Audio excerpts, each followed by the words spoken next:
Hello friends, नमस्ते YouTube my channel. તો આજે આપણે બનાવીશું પાલકનું શાક। આ પાલકનું શાક એટલું ટેસ્ટી અને સરસ બને છે કે બધા વખાણ કરતાં થાકતા નથી। એટલું ટેસ્ટી શાક અહીંયા પાલકનું તૈયાર થાય છે। તો ચાલો આપણે પાલકનું શાક બનાવવાનું ચાલુ કરીએ। તો પાલકનું શાક બનાવવા માટે મેં આ પાલક લીધી છે। જો પાલકને મેં પહેલાં સરસ ધોઈ નાખી હતી અને એના પત્તા આ રીતે કાઢી નાખ્યા હતા। તો પાલકને પહેલાં આ રીતે આપણે કાપી નાખીશું। આ રીતે જો આ રીતે બધા પત્તાને ભેગા કરીને આ રીતે પાલકને આપણે કાપી દેવાની છે। તો તમને મારો વિડીયો અને આ રેસીપી સારી લાગે તો મારી યુટ્યુબ ચેનલને સબસ્ક્રાઈબ જરૂરથી કરજો અને લાઈક પણ જરૂરથી કરજો। તો એ જ રીતે જો બધી પાલકને આપણે સમારી દઈશું આ રીતે। તો જો મેં બધી પાલક આ રીતે સમારી દીધી છે। તો પાલકને આપણે ફરીથી એકવાર ધોઈ નાખીશું, કેમ કે પાલકમાં વધારે માટી આવે છે, એટલે આ રીતે ફરીથી આપણે તપેલીમાં પાણી એડ કરીને પાલક એડ કરીને એને ધોઈ નાખીશું। જો આ રીતે મસળીને એને ધોઈ નાખવાની છે। પછી આને તપેલીમાં થોડી વાર રહેવા દેવાની છે પાલકને, જેથી તેની માટી બધી તળિયે બેસી જાય તપેલાના। તે માટે આને થોડી વાર માટે આપણે રહેવા દઈશું પાણીમાં। તો હવે આપણે શાકને વઘારી દઈશું। તો શાક વઘારવા માટે ગેસ ચાલુ કરી દઈશું અને કઢાઈમાં આપણે તેલ એડ કરીશું। હવે તેલને આપણે સહેજ ગરમ થવા દઈશું। તેલ આપણું સહેજ ગરમ થાય એટલે એમાં જીરું એડ કરીશું। જીરુંને આપણે સતળાવા દઈશું। પછી એમાં કાપેલું લસણ અને લીલા મરચાં એડ કરીશું। હવે આને આપણે તેલમાં થોડી વાર માટે શેકાવા દઈશું। આ રીતે તમે લસણ અને લીલા મરચાં એડ કરીને પાલકનું શાક બનાવો તો પાલકનું શાક ટેસ્ટી અહીંયા તૈયાર થાય છે। તમે એક વખત ચોક્કસથી બનાવી જોજો, ખૂબ સરસ શાક બને છે। તો હવે આપણે બધી કાપેલી પાલક એડ કરી દઈશું।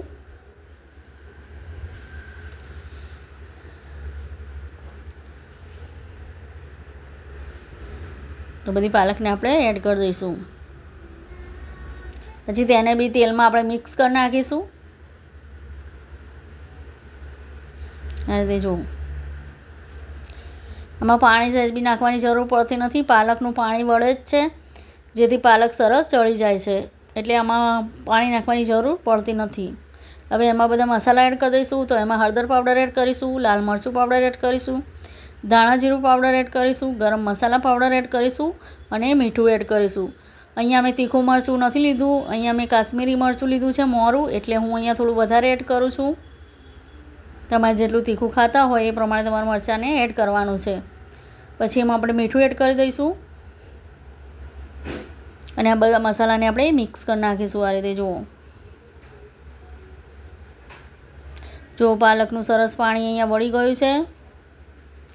હજી આપણે એની અંદર બેસન એડ કરીશું ને એટલે કમ્પ્લીટ એકદમ આપણું શાક તૈયાર થઈ જશે। હવે આને આપણે ઢાંકીને થોડી વાર માટે ચડવા દઈશું। થોડી વાર જોઈ લઈશું। થોડી વાર પછી જો તેલ બધું ઉપર આવી ગયું છે, તો હવે આપણે એમાં ટામેટાં એડ કરી દઈશું। ટામેટાં થોડું પાલક ચડી જાય ને પછી જ ટામેટાને અંદર એડ કરવાના છે। હવે આપણે પાછી થોડી વાર માટે ઢાંકી દઈશું, જેથી ટામેટાં આપણા સરસ ચડી જાય। તો જો થોડી વાર અહીં જોઈ લઈશું। તો જો પછી આપણે પાછું થોડી વાર માટે ઢાંકી દઈશું અને જોઈ લઈશું। જો ટામેટાં સરસ ચડી ગયા છે, તેલ બધું ઉપર આવી ગયું છે। અહીંયા મેં થોડું તેલ વધારે એડ કર્યું છે, કેમ કે આપણે અંદર બેસન એડ કરીશું ને તો શાક એકદમ કોરું થઈ જશે। તમે જો થોડું એ તેલ એડ કરશો તો શાક એકદમ કોરું થઈ જશે અને ખાવામાં સારું નહીં લાગે, જેથી સહેજ તેલ થોડું વધારે એડ કરજો તો પાલકનું શાક સરસ તૈયાર થશે। તો હવે આપણે એમાં ચણાનો લોટ એડ કરી દઈશું, બેસન એડ કરી દઈશું અને પછી ઢાંકી દઈશું। બેસન એડ કરીને તરત જ ઢાંકી દેવાનું છે અને પછી થોડી વાર ઢાંકેલું રાખીશું અને પછી જોઈ લઈશું। પછી આ રીતે જો બેસનને મિક્સ કરી નાખીશું આ રીતે શાકમાં। તો જો કેવું સરસ એકદમ શાક તૈયાર થયું છે, એકદમ કોરું બી નથી થઈ ગયું। જો અંદર પાણી નહીં હોય ને તમે ચણાનો લોટ એડ કરશો ને તો ચણાનો લોટ બળી જશે અને શાક એકદમ કોરું થઈ જશે અને ચણાનો લોટ બળી જશે અને શાક સારું નહીં બને। જેથી થોડું અંદર પાણી અને તેલ હોય ને ત્યારે ચણાના લોટને એડ કરવાનો છે અંદર। પછી ચણાનો લોટ એડ કર્યા પછી મિક્સ કર્યા પછી થોડી વાર માટે ઢાંકી દેવાનું છે, જેથી આપણો ચણાનો લોટ સરસ બફાઈ જાય અંદર। તો જો સરસ શાક આપણું તૈયાર છે, ચણાનો લોટ બી સરસ બફાઈ ગયો છે અને શાક બી આપણું ચડી ગયું છે। તો આપણું શાક અહીંયા પાલકનું તૈયાર છે, બેસન પાલકનું।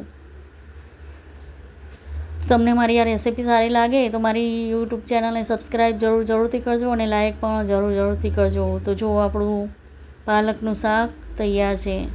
તો જુઓ કેવું સરસ શાક બન્યું છે, એકદમ કોરું બી નહીં અને સરસ ગ્રેવી જેવું શાક એકદમ તૈયાર થયું છે. જુઓ તો જુઓ કેવું સરસ શાક અહીંયા તૈયાર થયું છે.